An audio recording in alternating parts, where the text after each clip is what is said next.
What's up, guys? Welcome back to Rosie Wrestling. My name is Saif. And I'm Massa. And welcome to another edition of Views from Rosie. We're going to be talking about the most recent Raw, and let's just go right into the review.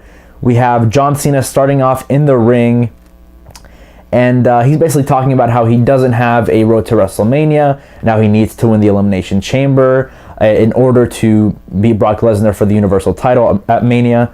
And he did mention that Mania brings legends back from the dead, which was a little bit of a hint at what is to come, which is a Undertaker feud between Cena and Taker, which we're definitely not that excited for. I don't know if Taker's going to show up at the Chamber match, maybe the night after the Chamber match.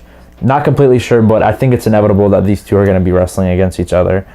And then The Miz comes out, and I put here in my notes, Cena and The Miz have just unreal chemistry together. Yeah, in terms of promos. I'm always entertained by them.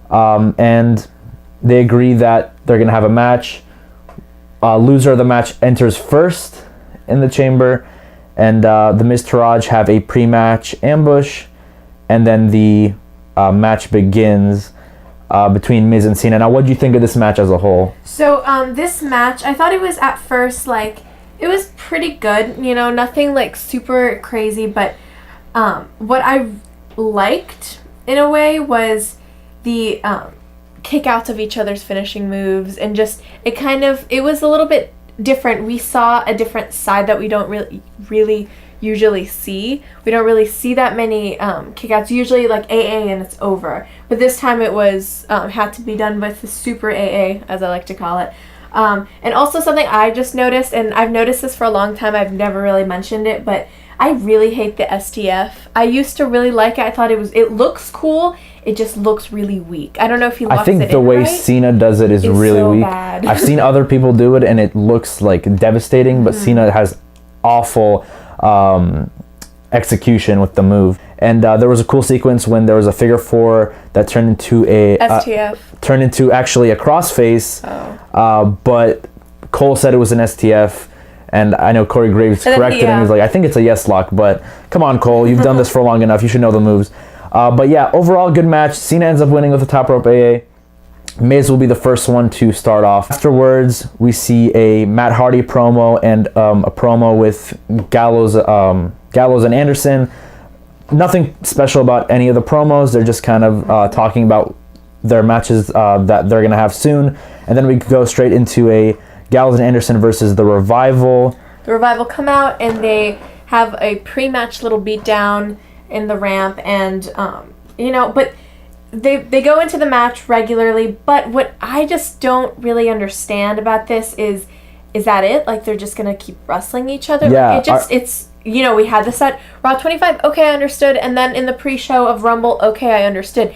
Now it's just back and forth. There's nothing new. If they're going to add a new element, add something different. We're seeing the same match every single time, and I feel bad for these teams because they're trying to think of new things every single time to top. Next, we go on to a Kurt Angle promo in the ring. He mentions that Ronda Rousey will sign her contract for Monday Night Raw at the Elimination Chamber. So I think that's a great way to utilize Ronda Rousey at a pay-per-view. Instead of just having it on a Raw, you have it on a pay-per-view. You give a little bit of an extra incentive to get the WWE Network. And we also find out that Jason Jordan is going to miss WrestleMania, which I honestly really like Jason Jordan. At the beginning, he was kind of stale, didn't really know his role, but now he's turned into kind of an annoying babyface, but he's inevitably going to turn heel, but now they're going to put that on hold. He's going to miss WrestleMania, and the crowd really I don't really understand them cheering that. I mean, at the end of the day, this guy's he's just an employee, and he's going to miss WrestleMania, so that's a big deal, and they just start cheering it. Even Kurt Angle. And Angle roasts the crowd too. Really upset. Yeah, so hopefully I wish Jason Jordan a speedy recovery. And soon, Seth Rollins comes out, and Rollins has always been someone who's been pretty comfortable on the mic, and I thought this was one of his better promos. That he showed a lot of his fire.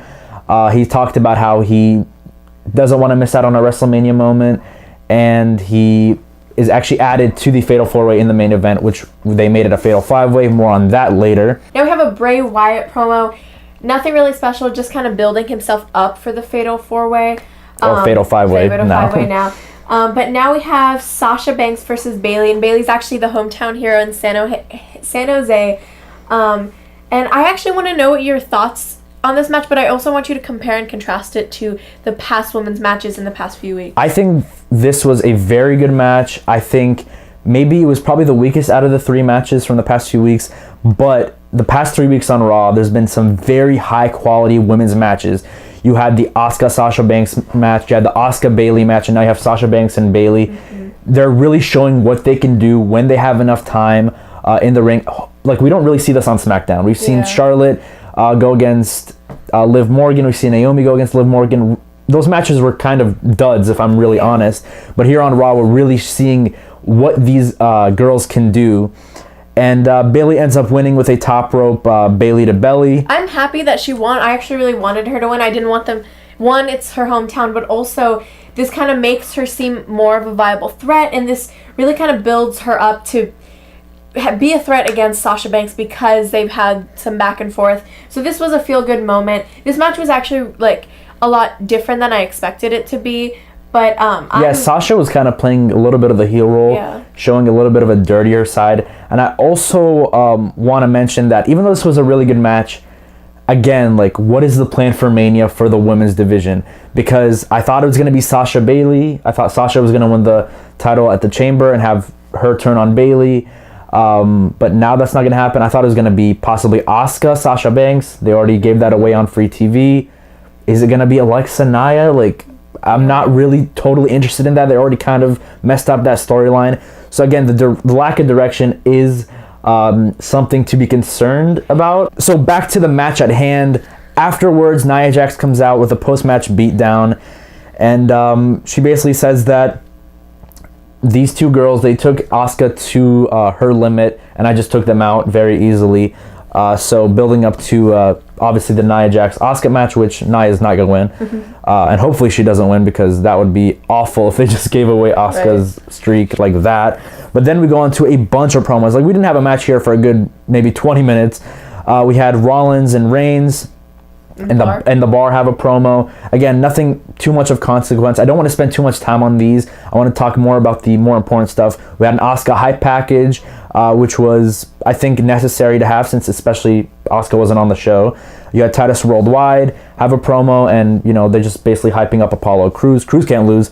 Alexa Bliss, Mickie James have a promo. This is the only one I kind of want to go in detail about. They gave us some detail about why Alexa saved Mickie James, but I still don't think it makes sense. Like, she doesn't want Absolution to dominate in the Chamber match. Like, I don't see, that's the thing. Maybe they're trying to, like, she wants them to team up against them or something, but she is the champion, and that never really works in her favor.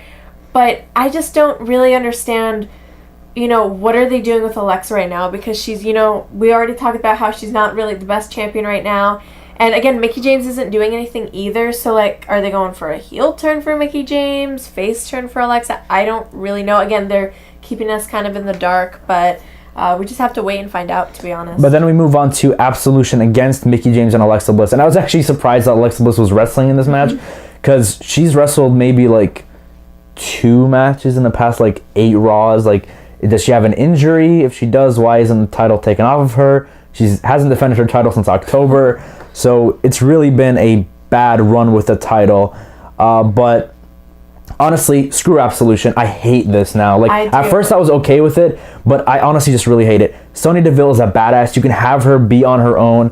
Have her, like, even feud with, like, Ronda Rousey down the line. Yeah, because they both have similar feels to them. But also, Mandy Rose, her and Goldust are gold. Literally. Yeah, no pun intended there. Absolute gold. Pair her up with Goldust. She's so comfortable with him. That mixed match challenge, and the promos leading up to it, she looked really good. Here, she just lost in the shuffle. And he isn't doing anything either. Last time we saw him was on 205 Live, and he he's basically turned into a cruiserweight. Yeah. So. And then Paige, you could find something for Paige to do. Pair up with a cruiserweight. Pair her up with somebody. I don't know. She can't wrestle, so just make her a valet or something like that, because she does have personality. But this whole Absolution thing, it's just lazy. And at first I was okay with it, but now I just absolutely hate it. They end up beating Mickie James and Alexa I don't wrestle much Bliss, And that's the end of that. I don't really care about all this. Let's just move on. Next, we go on to an Elias promo, and Elias is absolute gold. Yeah, so a little paying homage to Elias. And we have here more of a comedic sketch between him and Braun. You were there when I was watching this. I thought this was hilarious. At first when JoJo said Braun Strowman, I was like, I didn't get what, maybe like, okay, he's mocking him, but bringing out the bass was so funny. And I like seeing this side of Braun because, you know, he is a monster, but he's also funny. And like him and Alexa Bliss had their promos, and I thought, you know, he has personality. And I even said to you, this is the most I've ever seen him talk ever. And he was singing a song. It was great. You know, that was like a fun little moment. And then he like beat him down with the bass. And so he smashed the bass over Elias's back. And a lot of people actually were complaining about this. They're saying Braun is a monster. He shouldn't be doing these comedic things. But at the end of the day, if they go the right direction with Braun, I think this is okay. I know with Kane and the Big Show, when they do comedy stuff, they're usually looked at like jokes. But Braun, I feel like, needs to be Universal Champion this year. And I don't mind a comedic sketch here and there, because at the end of the day, this guy has personality. And I want them to show that. Yeah, and I don't want him to just be like, for example, Brock Lesnar, you know, he needs Paul Heyman. Braun Strowman doesn't need that. And actually, I was looking at old wrestling tapes, and I saw Brock Lesnar did this kind of stuff. He came out to a mariachi band, like, trying to, like, mess up with Eddie Guerrero. Like, he did this kind of stuff, and look where he's at. But, you know, Braun has definitely a little bit more personality, and he's able to show it. So if they show that now, people get behind him even more, I think. You know, I understand we don't want him to turn into the Big Show or Kane. But I think, yeah, I agree with you. I think it's totally fine. So that's enough on Braun Strowman. We have a Finn Balor selfie promo, just kind of talking about the main event. All the competitors basically had this. Excuse me. Next, we move on to Roman Reigns against Sheamus. Now, I thought this was a good match, but what was the point of this match? Right, I didn't really get that because, you know, he isn't really feuding with them because it's it's Seth and Jordan. Like, he really has nothing to do with it. It's like, oh yeah, my friend, yeah, like. I think it's just giving him something to do in the meantime, because you have to have Reigns wrestle on Raw. Like, he's the top guy. See, what I was thinking about was, well, especially yesterday, I was really tired and I didn't want to sit through 3 hours of Raw, honestly. But I was thinking, if they kind of got rid of all the throwaway matches and all the throwaway segments, they could probably fit it into 2 hours. That's probably just me, like, easier said than done.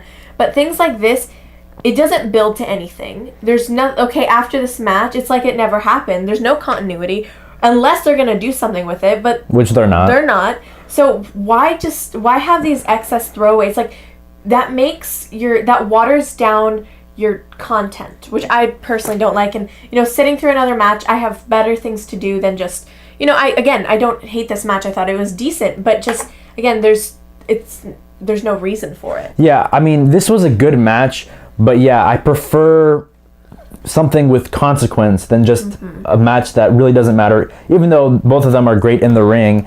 And Roman Reigns actually ended up winning with a top rope spear. What I also noticed from this match, everything, throughout the whole night, everything ended with something from the top rope. You had the top rope AA, you had the top rope Bailey to belly, and then you had a top rope spear. But then we move on.